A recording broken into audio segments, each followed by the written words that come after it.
호세아 선지자는 여호와의 말씀을 들으라 하고 하면서 진실도 인애도 하나님을 아는 지식도 없고 오직 저주와 속임과 살인과 도둑질을 가는 뿐이고 포악과 피가 피를 뒤이어온다.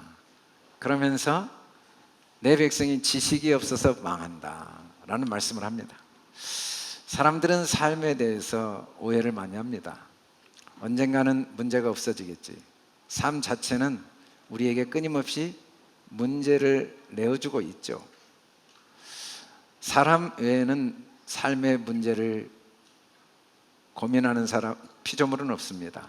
개나 고양이가 똑같이 숨쉬고 살아있다고 세상에 문제가 있다고 생각할 수가 없겠죠. 그러나 사람은 숨쉬고 살아있는 동안에는 문제가 멈추지 않습니다. 근데 그 문제가 되는 이유는 지식이 없기 때문이에요. 문제의 원인은 하나님을 모르는 무지 때문이라고 그럽니다. 그리고 문제의 해결도 하나님을 알면 돼요.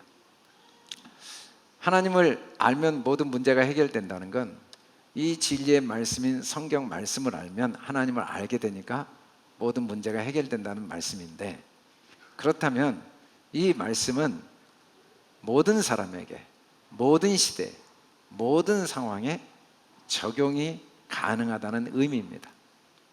성경 말씀은 그 사람의 지식이나 그 사람의 환경이나 그 사람의 상황과 상관없이 누구에게나 동일하게 그대로 현재의 문제를 해결하는 데 적용이 가능한 말씀이기 때문에 진리라고 할 수 있습니다. 만일 진리의 말씀인데 누구에게는 이 말씀이 적용이 안 되고 어느 시대는 되고 어느 시대는 안 된다면 그건 진리일 수 없는 거죠. 그건 하나의 역사요, 하나의 사건에 불과하지 진리는 아닙니다. 진리는 모든 사람의 상황과 형편은 다르고 시대도 다른데 그 문제의 해결에 정확히 적용이 가능한 능력이 있어야 진리라고 할 수가 있다는 거죠. 그래서 호세아 선지자는 하나님을 모르는 것이 문제라고 이야기했고, 오늘 골로새서 1장 10절에 보면 하나님을 아는 것에 잘하게 하나님은 하신다라고 합니다. 하나님을 아는 것에 잘한 증거는 주께 합당하게 행할 수가 있게 된 거죠. 그리고 범사에 기쁘시게 하고 모든 선한 일에 열매가 맺혀지는 거예요. 우리의 삶은 하나님이 기뻐하시고 하나님이 인정하시는 합당한 삶을 행하고 열매를 맺어내는 선물로 삶이 주어졌다는 겁니다. 그래서 삶은 이런 열매를 맺도록 어떻게 하냐면 하나님을 아는 것을 잘하게 도와주신다는 거예요. 살리는 건 영이니 육은 무익하니라. 내가 너희에게 이른 말은 영이요 생명이라. 하나님을 아는 것에 잘한다고 할 때 뭐가 잘하냐면 영이 잘하는 겁니다. 말씀은 진리의 말씀이고 진리의 말씀은 우리 영, 속사람의 양식이 돼요. 계속 우리를 잘하게 한다는 거죠. 만일에 이 성경 말씀을 영으로 보지 않고 사람이나 사건의 이야기로만 본다면 그건 무익하게 됩니다. 그건 육이거든요. 도대체 성경의 이 육의 이야기는 왜 기록됐냐면 하나님의 우리를 향한, 나를 향한 영의 양식이 되도록 도와주기 위해서 이 사건과 사람을 또 역사를 도구로 삼아 우리에게 계속 진리를 말씀하고 있다는 거죠. 그들을 진리로 거룩하게 앞서서 아버지의 말씀은 진리입니다. 성경 말씀을 절대 문자적으로 생각해서는 안 됩니다. 이 모든 사건, 모든 사람, 모든 상황은 아버지의 말씀, 진리를 알게 하고자 하는 도구로 기록되어 있고 인물이 등장되어 있는 거죠. 그래서 이 성경 말씀의 모든 사람은 나를 향한 아버지의 말씀을 담고 있습니다. 내 이야기예요. 내게 하나님 아버지가 하신 말씀, 아버지의 말씀이에요.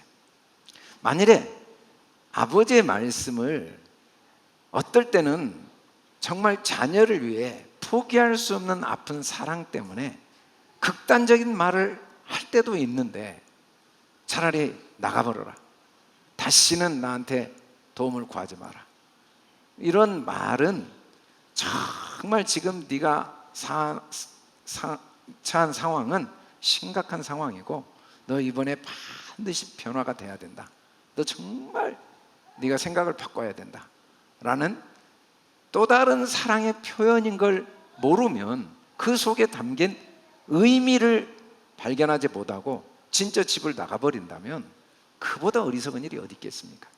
만일에 성경을 문자적으로 읽으면 하나도 유익하지 않습니다. 다 무익한 거예요. 역사책에 불과하고 그냥 여러 사람의 이야기에 불과해요. 그러나 그 역사와 사람을 도구로 삼아서 하나님은 나의 영혼에 계속 이야기하고 계신 거죠. 그리고 성경은 그래서 나를 자라게 하신 말씀이기 때문에 경험을 통해서만 알아가게 되어 있습니다. 아는 것이 자란다는 건 절대로 내 스스로 경험하지 않고는 자랄 수가 없습니다. 내가 음식을 먹고 내가 잠을 자고 내가 숨을 쉬어야지 내 부모가 음식을 먹어주고 내 친구가 음식을 먹어준다고 내가 자랄 수 없는 것처럼 하나님을 아는 지식도 반드시 내가 경험을 해야 돼요. 그래서 반드시 과정이 필요합니다. 가끔 사회적으로 많은 지식과 학문을 가진 분도 신앙생활을 처음 할 때는 성경을 절대 이해할 수가 없습니다. 왜냐하면 성경 말씀을 경험한 만큼만 하나님을 아는 것이 자라가기 때문에 아무리 지적인 능력이 탁월하고 사회적인 경험이 많아도 과정이 없이는 하나님을 아는 것에 자랄 수가 없는 이유는 하나님을 아는 것은 경험을 통해서만, 그것도 내 스스로, 우리 아내가 신앙생활을 오래 해서 경험한 거 아무 소용없습니다. 내 남편이 잘 기도하고 말씀을 깨닫고 은혜를 받고 변화되고 아무 소용이 없어요. 내가 경험해요. 내 부모가 아무리 목사님이고 신앙생활을 열심히 하고 잘해도 자녀들은 전혀 의미가 없습니다. 그걸 통해 자기 스스로 깨닫고 자기 내면에서 경험한 만큼만 하나님을 알 수 있고 하나님을 아는 것에 자라게 되고 하나님을 아는 것에 자란 만큼만 문제가 기회가 됩니다. 우리가 세상을 살면서 수많은 문제들 때문에 삶의 모든 기회를 나의 것으로 누릴 수가 있는 거죠. 많은 문제를 잘 풀어서 좋은 대학에 들어가고 또 원하는 학과에 들어가고 그리고 그 학과에서 그 수많은 문제들을 잘 해결해서 내가 원하는 사회적인 지위를 갖고 그리고 사회적인 지위를 가진 그 자리에서 많은 문제를 해결함으로써 더 많은 특권과 삶의 기회를 누리게 되는 것처럼 문제는 전혀 문제가 아니에요. 문제를 해결하지 못해서 그렇죠. 문제가 없으면 기회도 없습니다. 문제가 있기 때문에 기회가 있죠. 그런데 그 문제를 해결하는 유일한 방법은 하나님을 아는 것에 자라야 되고 하나님을 아는 것에 자라기 위해서는 내가 하나님을 경험하고 내 내면에서 인격적으로 하나님을 경험한 만큼만 알 수 있다는 거죠. 그래서 결론적으로 이 성경 66권은 상징을 통해 진리, 나의 내면에 스스로 하나님을 경험하고 알아가도록, 그래서 문제의 본질을 다 이해하고 그 문제를 기회로 만들 수 있도록 주신 선물이기 때문에 성경 말씀은 수천 년 동안 여러 사람들이 기록한 말씀인데도 불구하고 어느 시대에나 어떤 위치에 어떤 상황에 있는 사람에게나 동일하게 살아있는 말씀으로 적용이 되어지는 진리의 말씀입니다. 하나님 말씀은 그래서 창세기부터 계시록까지 어디를 읽어도 내용이 똑같아요. 똑같은 말을 반복하고 있어요. 모양은 다르고 색깔은 달라도 내용은 똑같아요. 얼마나 우리가 먹는 음식이 다양합니까? 그 바다에 있는 어류부터 시작해서 땅에 있는 채소와 육류, 또 하늘에 있는 조류, 얼마나 지역도 다양하고, 그러나 모든 음식이 결국은 다 포도당이 되어서 내 몸에 살과 피가 되어서 내 몸에 살이 되고 뼈가 되는 거죠. 전부 그냥 포도당이나 단백질이나 지방으로 동일한 본질로 만들어져 있다는 걸 바꿀 수는 없어요. 그래서 그게 다양한 모습으로 머리카락도 되고, 동일한 포도당과 단백질과 지방이 살도 되고 뼈도 되고 발도 되고 다양한 모습으로 나오지만 본질이 동일한 것처럼 성경 어디를 읽어도 본질은 동일합니다. 내용은 동일해요. 어떤 내용도 동일할 수밖에 없어요. 그래서 창세기를 읽어도 결국 똑같은 말을 하고 있는 거고, 계시록을 읽어도 똑같은 말을 하고 있는 거예요. 그게 다르게 보이면, 다른 말로 보이면 그건 우리가 육으로 읽는 거기 때문에 사실은 무익한 겁니다. 그건 그냥 종교 활동에 불과하지 하나님의 살아있는 진리의 말씀이 될 수 없다는 거죠. 과연 성경은 우리에게 어떻게 자라게 하시는 말씀인가? 어디를 읽어도 똑같다는 걸 반복해서 이야기하시면서 예수님이 이 성경을 어떻게 하나님이 우리를 자라게 하신 말씀으로 주셨는지를 표적을 통해 보여주신 사건이 요한복음 2장입니다. 이 요한복음 2장에는 혼인잔치집에 마리아가 가 있었는데 예수님과 제자들이 초청을 받았을 때 포도주가 떨어지는 심각한 문제가 발생했는데, 이건 정말 유대 사회에서 결혼식의 가장 심각한 문제죠. 그 문제를 예수님께 마리아가 들고 갈 때 예수님이 이게 나와 무슨 상관이 있습니까? 라는 말을 합니다. 그 말의 의미는 모든 문제는 스스로 해결해야 된다는 거예요. 여러분, 저도 아내가 하늘나라 먼저 가고 여러 지금 한 번도 경험하지 못한 경험을 하고 있습니다. 한 번도 생각하지 못했다. 명절도 한 번도 생각하지 못했던 아내가 없는 명절을 지내면서 이전에 경험하지 못한 명절을 경험하고 있어요. 그래서 저를 많은 분들이 위로해주고 격려해주고 또 와서 함께 시간을 보내면서 마음의 위로를 받도록 도와주려고 하는 사람들이 많이 있어요. 너무 감사하죠. 그러나 잘 알고 있어요. 제가 누구를 만나고 어떤 상황, 어떤 조건으로 바꾼다 하더라도 내 마음이 바뀌지 않으면 문제가 절대 해결될 수 없다는 걸 너무 잘 알고 있어요. 나밖에 내 문제를 해결 못해요.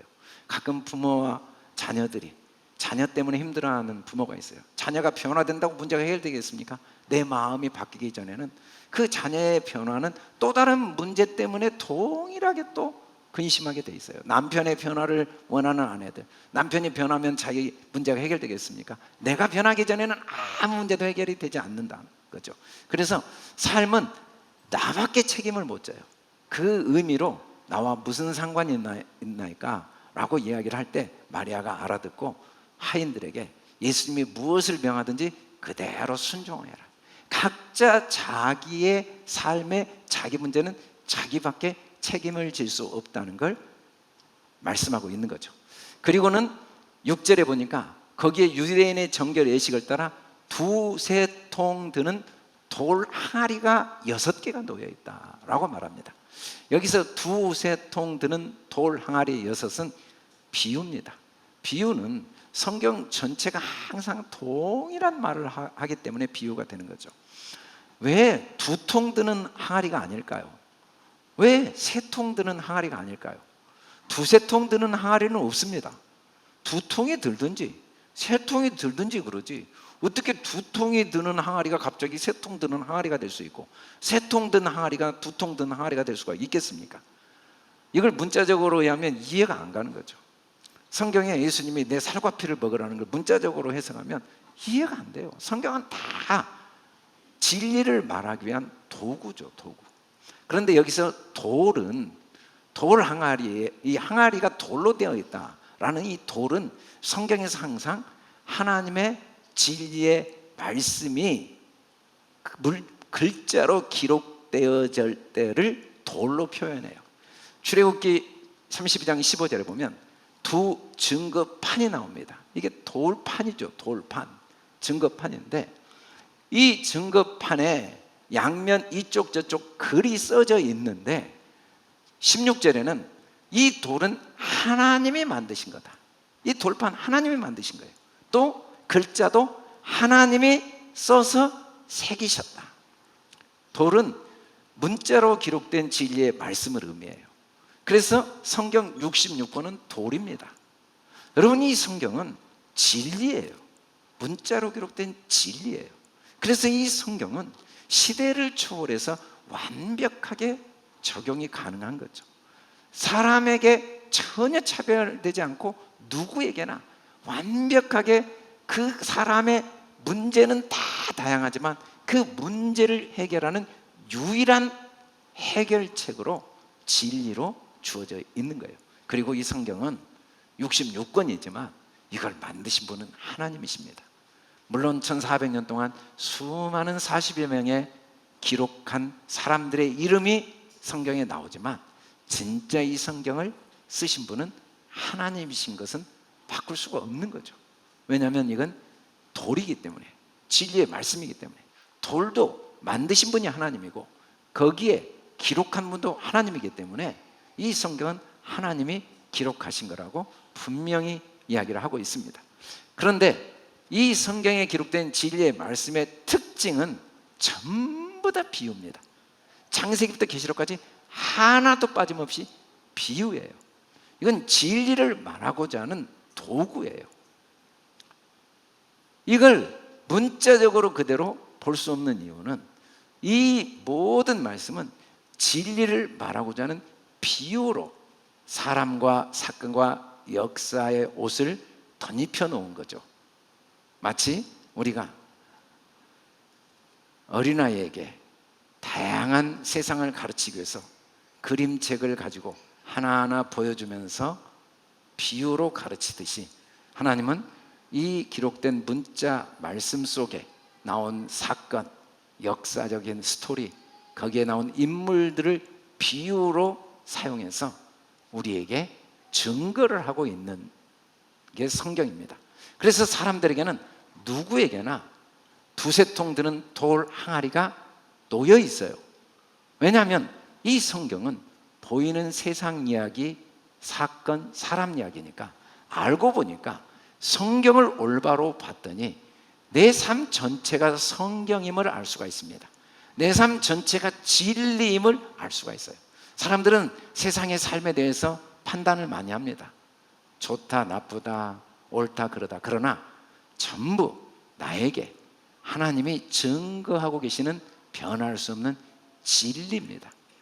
그건 하나의 비유고 그걸 통해 나에게 하나님이 끊임없이 말씀하시고 하나님을 알도록 도와주시는 진리들이에요. 하늘과 땅과 만물과 역사와 사건과 내가 경험한 모든 삶은 하나님을 아는 데 자라게 도와주는 진리의 말씀들이었죠. 하나님의 말씀들이에요. 말씀이 만물이 된 거죠.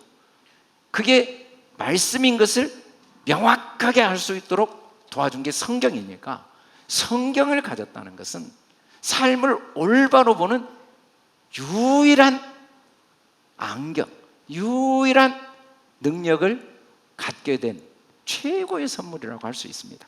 우리가 성경을 가질 때 삶을 올바로, 삶의 하나님이 나에게 하시는 진리의 음성을 들을 수 있는 능력을 성경을 통해 가질 수가 있는 거죠. 그런데 왜 하필이면 모든 사람에게 성경이 주어져 있는 것이 돌 항아리인데 두세 통 물이 드는가? 이 두세 통이란 말은 신명기 19장 15절에 보니까 사람의 모든 악에 관해, 모든 죄에 관해는 한 증인으로 정하면 안 된다. 두 증인 입으로나 세 증인 입으로 사건을 확정해야 된다. 여러분, 성경의 역할은 죄를 확정하는 역할입니다. 성경은 모든 사람을 죄 아래 가두는 거예요. 그래서 우리가 성경을 보면 의인은 하나도 없다는 것을 정확하게 확정짓게 도와주는 거죠. 그런데 그게 바로 진리가 우리에게 임하는 거고 그게 바로 하나님이 우리에게 복음을 증거하는 내용입니다. 복음이 증거됐다는 건 모든 악, 모든 죄에 대해서 확정이 된 거예요. 악과 죄는 모르는 거예요. 내가 전혀 몰랐다는 게 확정되어지는 거죠. 신기합니다. 나는 미국을 몰라, 미국을 잘 모르겠어 라는 말은 미국을 알기 전에는 모른단 말을 할 방법이 없어요. 미국을 이미 알았기 때문에 미국을 잘 모른단 말을 해요. 나는 하나님을 잘 몰라, 그건 이미 하나님을 알았기 때문에 하나님을 잘 모른단 말을 하는 거죠. 나는 죄밖에 진 게 없어 라는 말은 드디어 내가 하나님을 모른다는 것을 인정하는 거고, 죄는 하나님을 모르는 건데 그걸 인정한 순간 하나님을 이미 알기 시작한 거예요. 그래서 성경은 우리를 죄를 확정지었다는 건 내가 죄가 확정지어진 만큼, 내가 몰랐네 라는 말을 한 만큼만 하나님이 점점 알아져 온 겁니다. 이 속에도 하나님의 선한 뜻인 걸 몰랐네, 이것도 하나님의 사랑인 걸 몰랐네, 이 어둠도 빛인 걸 몰랐네를 평생 하면서 하나님을 아는 게 자라가니까 성경은 끝없이 또 내가 잘 몰랐네, 또 내가 그걸 몰랐네, 그것도 하나님의 선한 뜻인 걸 계속 고백하게 확정 지어주는 증인이에요. 이거 증거하는 말씀인데, 대신 성경이 증거를 하기 위해서는 한 증인으로만 안 돼요. 두 증인 입으로나 세 증인 입으로 반드시 해야 돼요. 아니, 두 증인이면 두 증인이고 세 증인이면 세 증인이지 왜 두 증인이나 세 증인 입으로 하라고 할까요? 도대체 어쩌라는 거야? 그건 무슨 의미냐면, 한 증인은 보이지 않는 하나님입니다. 전능하시지만 하나님도 한 증인으로는 우리에게 하나님을 알게 할 수가 없어요. 그래서 하나님은 두 증인이 되신 겁니다. 보이는 하나님이 되신 거예요. 사람들이 보이는 게 하나님인지를 몰라요. 그러나 이 모형 하나님이 있어야 보이지 않는 진짜 하나님이 증거되어지니까. 여러분, 내가 키가 크다라고 하면 키가 작은 사람이 없는데 어떻게 키가 크다는 게 확정지어지겠습니까? 키가 크다는 건 키가 작은 사람이 증거를 해주는 거예요. 키가 큰 사람은 키가 작은 사람을 증거해 주는 거죠. 보이는 것은 보이지 않는 하나님을 증거해 주는 겁니다. 보이지 않는 하나님은 보이는 게 또 다른 하나님의 모형임을 증거해 주는 거죠. 그래서 두 증인이 없이는 복음, 진리, 하나님을 아는 것이 잘할 수가 없어요. 반드시 두 증인이 필요해요. 이 성경은 두 증인입니다. 이건 문자로 기록된 말씀이지만 이 속에는 보이지 않는 하나님의 마음이 다 담겨 있어요. 이건 글자로 기록된 사건과 상황과 사람 이야기지만 이 속에는 보이지 않는 하나님의 선하시고 기뻐하시고 온전하신 뜻과 사랑이 한 글자 빠짐없이 다 담겨 있어요. 이해는 안 가지만 갑자기 성경 한 말씀이 믿어지면 보이지 않는 하나님이 들어와 버리니까 거듭나게 되는 거예요. 왜냐하면 성경 모든 말씀이 완벽한 보이지 않는 하나님의 뜻이 담겨 있다는 건 우리가 깨닫지 못할 수는 있지만, 발견하지 못할 수는 있지만 그건 바꿀 수가 없으니까. 근데 세 번째 증인은 내가 깨닫는 겁니다. 성경을 내가 이 보이는 글자를 통해 보이지 않는 하나님을 깨달을 때만이 진짜 복음이 증거되어지는 거죠. 두 증인으로만으로는 얼마든지 복음을 증거할 수 있는데 세 증인이 되기 전까지는 나의 것이 되지 않아요. 세 번째 증인은 내가 내 마음에서 믿어지는 겁니다. 하나님이 나를 사랑하시는구나, 하나님이 내 아버지구나, 이 속에도 하나님의 선한 뜻이 있구나. 그래서 모든 사람에게 두세 통 드는 돌 항아리가 놓여져 있는 거죠. 다만 그것을 깨닫기 위해서는 깨져야 돼요. 깨달으면 깨지는 겁니다. 여러분들은 하나님을 알고 있어요. 그 하나님은, 여러분이 아는 하나님은 여러분이 창조한 하나님이지 하나님 자체는 아니에요. 여러분이 깨달은 만큼 하나님을 알고 있습니다. 하나님이 정말 내가 이렇게 어렵고 힘들 때 권고생 좀 해봐라고 나를 지켜보시는 분이야. 그런데 어느 날 깨달아졌어요. 아니었구나.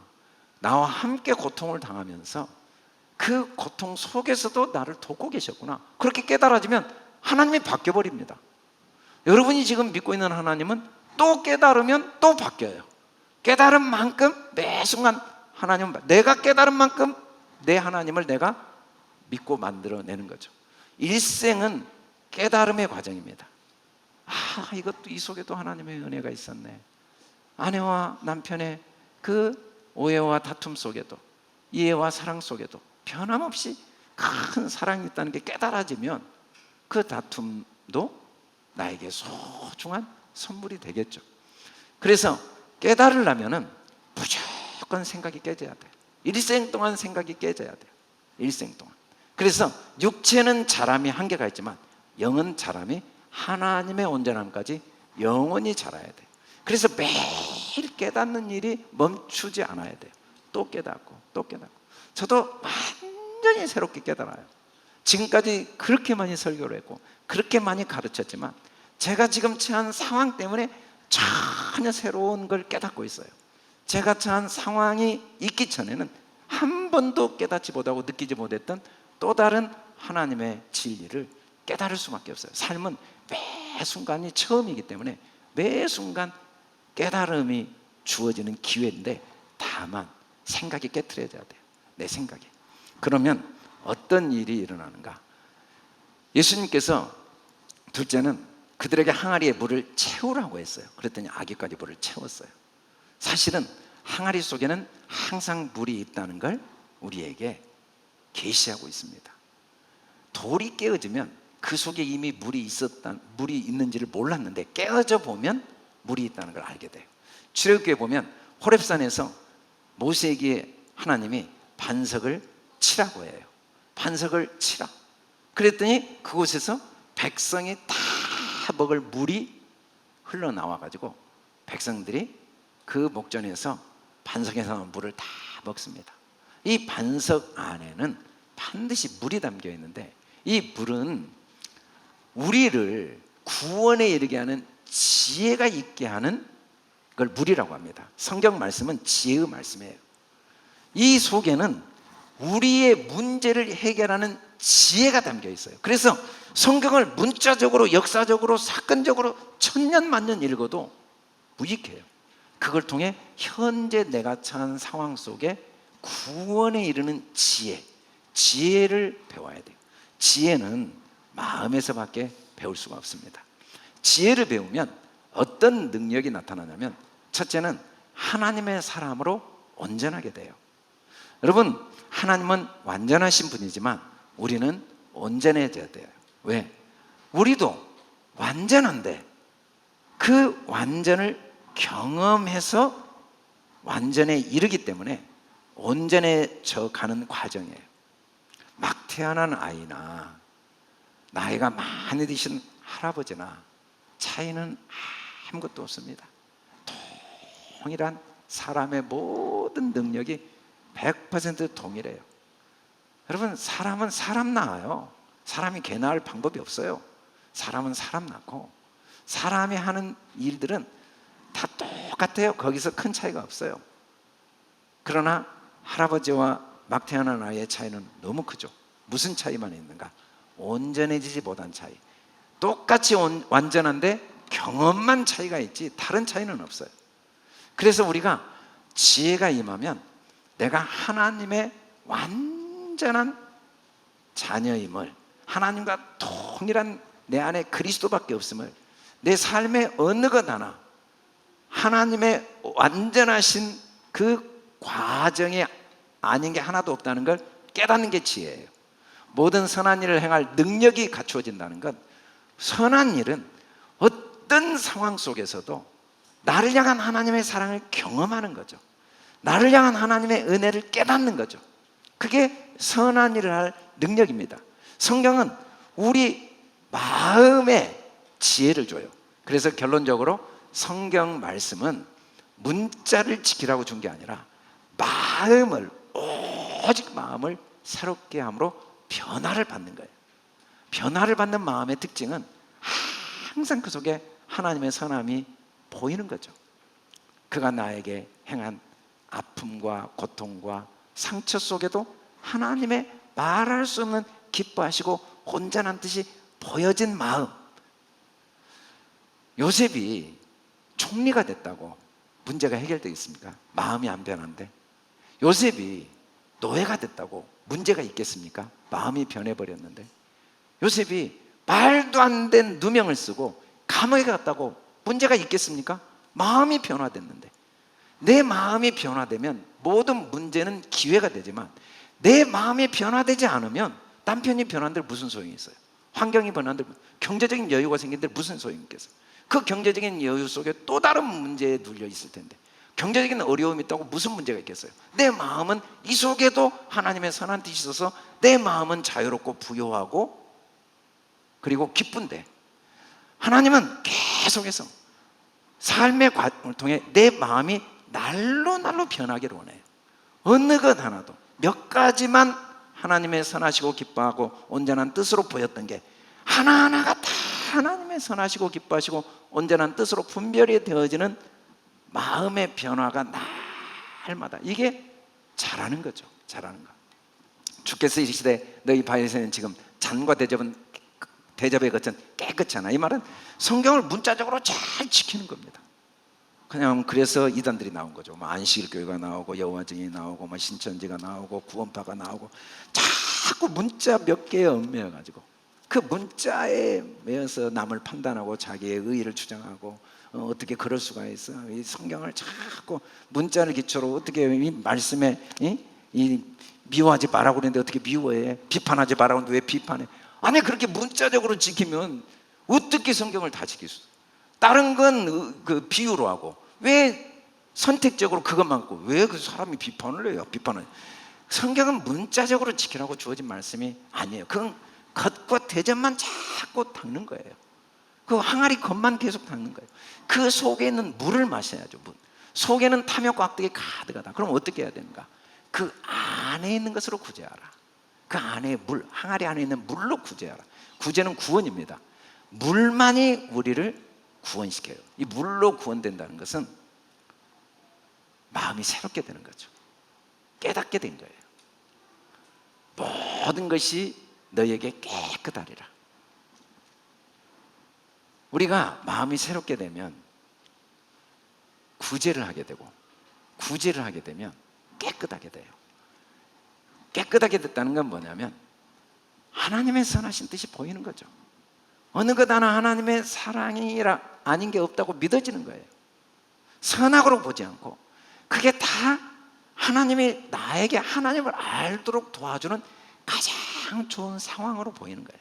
이러면 좋고 저러면 좋은 게 아니라 이거 다 나를 위한 거다. 나에게 하나님이 나를 더 하나님을 아는 것을 잘하게 하시고, 더 풍성한 하나님의 그 진리를 깨달아 알도록 돕기 위한 선물로 내게 주어진 상황이다 라고 인정하는 게 속을 깨끗하게 하는 거고, 그걸 도와주기 위해서 성경 말씀이 우리에게 주어졌다는 거죠. 그러나 신앙생활은 예배를 드리고 성경 공부를 하고 말씀을 듣고 깨닫는 것으로는 의미가 없어요. 물론 깨닫는 게 중요하지만 그 자체는 절대로 의미가 없어요. 반드시 셋째, 포도주로 만들어내야 돼요. 하나님 나라를 경험하는 삶을 살아야 돼요. 이제는 떠서 연회장에 갖다 주라고 했어요. 연회장에 갖다 주라. 그랬더니 연회장은 물로 된 포도주를 맛본 거예요. 사람들은 자꾸 예수님이 물을 포도주로 변화시켰다고 오해를 하는데 성경은 그렇게 말하지 않아요.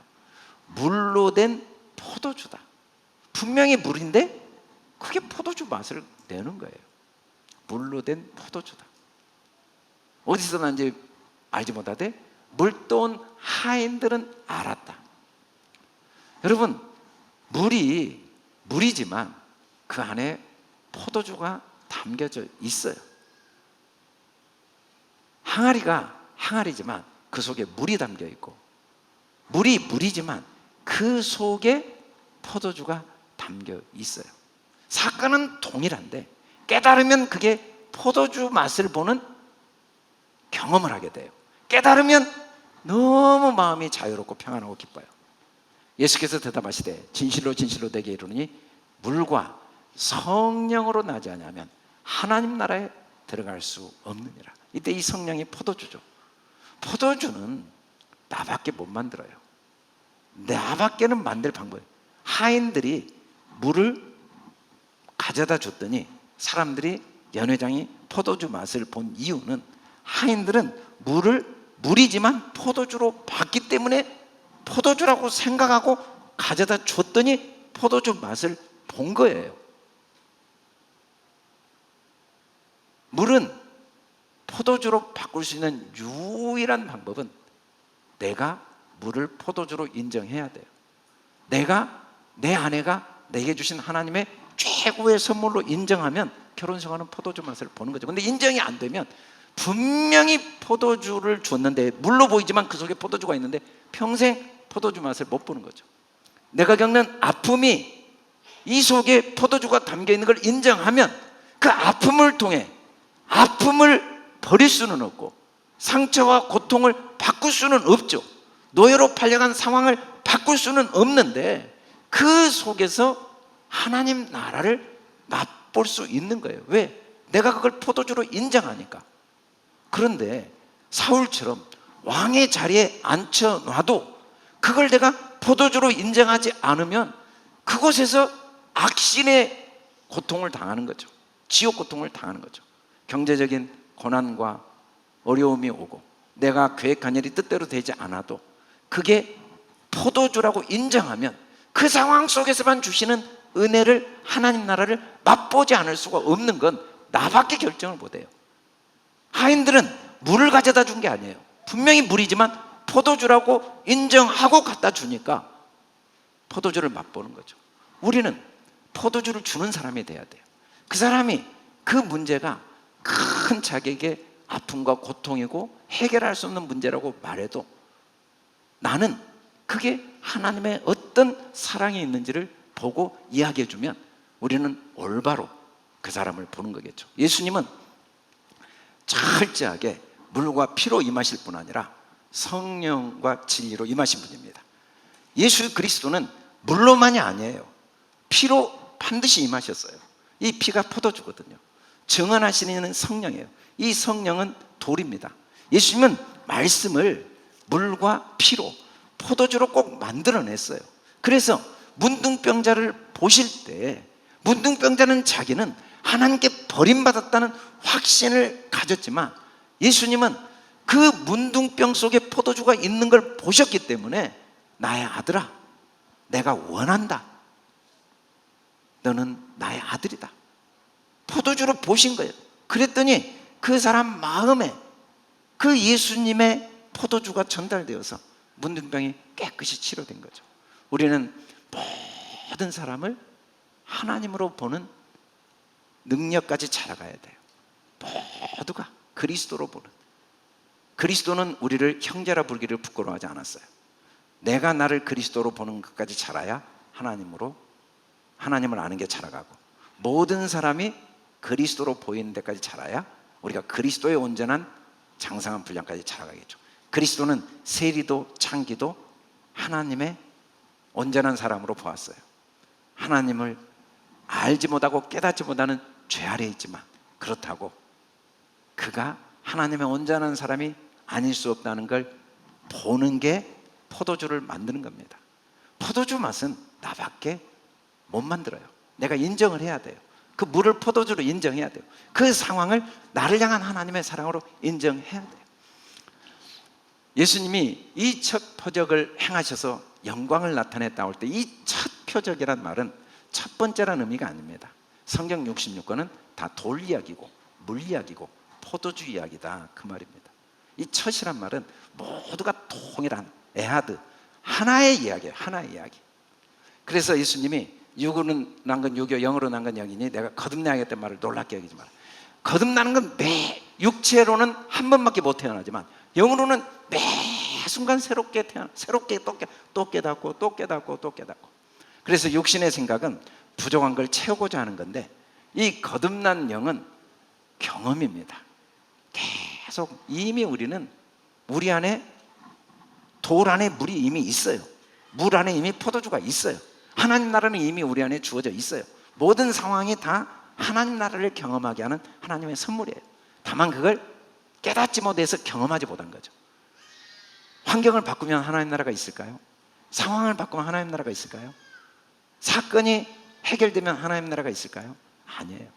그 상황, 그 사건, 그 모든 사람 속에, 그 모든 만남 속에 이미 포도주는 담겨져 있어요. 완벽하게. 다만 내가 깨닫지 못해서 맛을 보지 못할 수는 있지만 깨달으면 반드시 맛을 보는 거죠. 그래서 그리하여 모든 지각에 뛰어난 하나님의 평강이 그리스도 예수 안에서 우리 마음과 생각을 다 지켜지게 되는 열매를 맺게 되죠. 환경은 못 바꿔요. 노예라는 환경, 감옥에 갇힌 환경은 못 바꿔요. 형들에게 억울하게 노예로 끌려가는 환경은 못 바꿔도 마음은 포도주 맛을 보면서 이 속에서 이 상황에서 주는 은혜를, 하나님의 사랑을 경험하게 하는 능력이 성경 말씀에 있습니다. 결론적으로 예수님은 성경 66권이 무언가를 첫 표적을 통해 우리에게 이야기해요. 너희는 하나님의 상속자다. 그리스도와 함께한 상속자다. 함께 영광을 받기 위해 고난다. 고난이 꼭 있어야 영광을 받는단 말이 아닙니다. 이 고난은 눈에 보이는 모든 걸 고난으로 표현했어요. 그리고 눈에 보이는 게 없으면 보이지 않는 하나님의 영광을 경험할 수 없다. 삶 전체가 고난입니다. 여러분, 오해를 많이 해요. 돈 없는 분은 돈만 있으면 고난이 없다고 그래요. 병든 분은 몸만 건강하면 고난이 없다고 그래요. 돈 많은 분도 고난이 있습니다. 건강한 분도 고난이 있어요. 저도 마찬가지입니다. 아내가 일찍 하나님 나라 가니까 이 상황이 나에게 고난이라고 착각하겠죠. 아내만 함께 나랑 살면 나는 고난이 없다고 착각하겠죠. 그러나 부부들은 부부대로 고난이 있어요. 없으면 없는 대로 고난이지만 삶은 문제의 연속이에요. 삶의 의미를 찾지 마세요. 삶이 우리한테 질문하지 우리가 삶한테 질문하면 안 돼요. 삶은 계속 나에게 질문해요. 그리고 내가 대답하기를 원해요. 어떻게? 이 속에 어떤 하나님의 사랑이 있지? 어떤 하나님의 선한 뜻이 있지? 끝없이 대답하기를 원하고 그 대답을 통해 끝없이 우리의 삶이 더 하나님 나라를 누리고 그리고 그 나라를 나눠주기를 원해요. 그래서 성경은 생각을 선택할 수 있는 특권을 잘 활용하게 도와주는 거예요. 하나님이 인간에게만 주신 최고의 축복은 하나님의 자녀의 축복이에요. 자녀의 능력은 생각을 선택할 수 있는 능력이 주어진 거예요. 그건 우리 권세입니다. 하나님도 그건 침범을 못해요. 물을 포도주라고 말하는 건 내가 선택할 수 있어요. 삶은 깨달음을 주는 선물이라고 인정하는 건 내가 선택하면 그 물이 포도주가 되는 거예요. 이건 다 나에게 준 선물이다. 이 사건은 내게 준 사랑의 선물이다. 우리는 다양한 의견의 차이를 경험하지만 깨달은 사람들은 그 차이가 너무 아름답게 보여요. 근데 의견의 차이 때문에 못 살겠대요. 성격 차이 때문에 이혼해야겠다. 못 살겠다. 그게 아름답게 보이지 않으니까 생각이 다르면 그것이 너무 불편하고 그 상황이 너무 화가 나고 그 사람이 너무 믿고 그 차이 때문에 더 깊이 깨닫는 거죠. 미처 생각하지 못했다. 내가 한 번도 깨닫지 못했던 게 깨트려지고 내 생각이 다 옳았다고 확신했던 생각이 한꺼풀 깨트려지는 기회는 의견의 차이 때문이에요. 표현의 다양성이 얼마나 아름다워요. 여러분 한번 상상을 해보세요. 얼굴이 다 똑같아 보세요. 얼마나 소름 끼치겠어요. 꽃이 다 똑같아 보세요. 그런데 왜 얼굴이 다른 것 때문에 그것 때문에 상처를 받고 그것 때문에 위축되고 그것 때문에 남을 무시하고 그것 때문에 자기가 우월감을 얻는다는 게 얼마나 하나님을 아는 지식이 얕은 거겠습니까? 그러나 그 다양성이 얼마나 아름다운가 깨닫게 되면 나 자신도 소중히 여기고 모든 사람을 아름답게 볼 수가 있게 되겠죠. 과거는 나를 위해 하나님이 주신 좋은 일입니다. 그건 바꿀 수 없어요. 인정하지 않을 수는 있어도 그 사실을 바꿀 수는 없어요. 그걸 경험하지 못할 수는 있지만 그 진리가 바뀔 수는 없다는 거예요.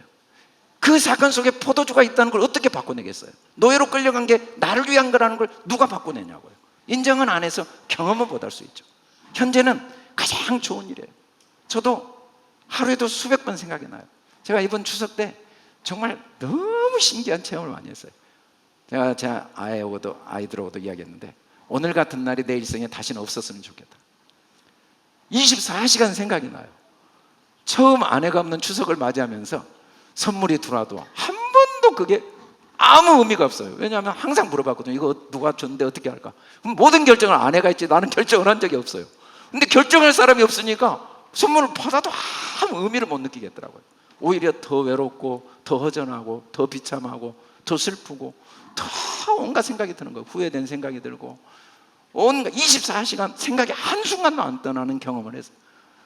이 외로움이 명절에 오면 더 심하다고 누가 이야기하더니 이게 진짜 이런 거구나. 이렇게까지 외로움이 뼛속까지 스며들 수 있을까?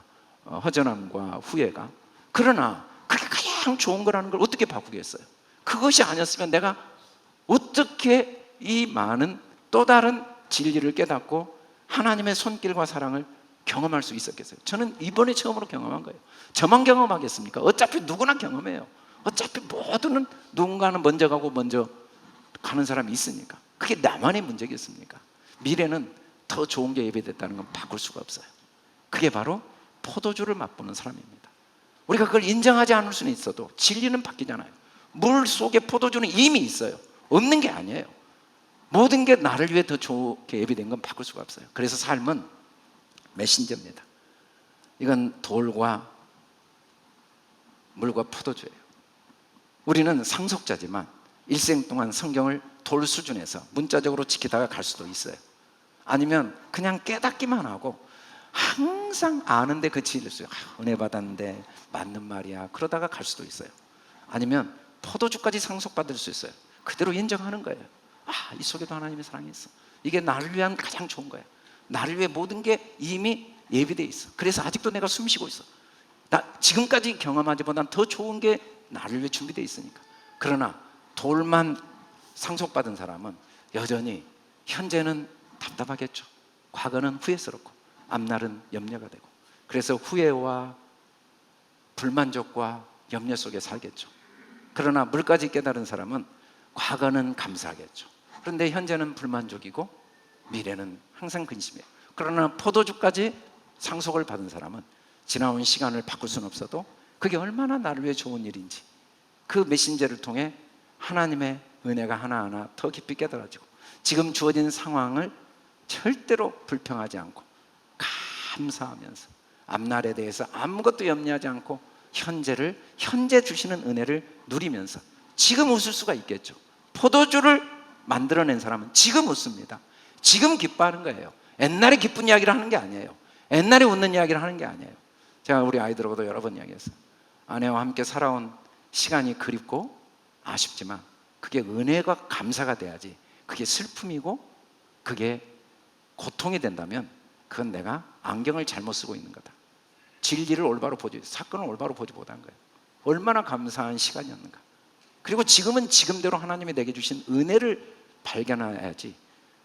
그때 지금 주신 은혜도 너무 많은데 그 옛날 은혜에 묶여서 지금 은혜를 놓치면 그건 내 생각의 오류지, 그건 사실이 아니다 라고 내가 이제 아이들에게 이야기하면서, 쉽지는 않지만 나도 매일 그런 훈련을 하고 있다. 지금 기뻐하고 지금 사랑하고 지금 더 나를 사랑하고 내 주변 내 삶을 사랑하면서 지금 함께하는 사람을 더 사랑하고 더 소중히 여기는 그런 삶을 사는 능력이 포도주를 맛보는 겁니다.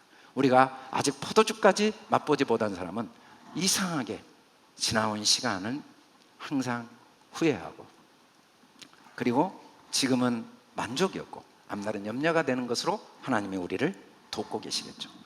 물까지 맛본 사람은 지나온 시간은 감사하지만 지금은 여전히 불만족스러운 경험으로 우리를 돕고 계시겠죠. 포도주까지 맛보는 사람은 계속해서 때마다 주시는 은혜로 지금 웃고 지금 기뻐하고 지금 사랑하겠죠. 우리 지금 웃읍시다.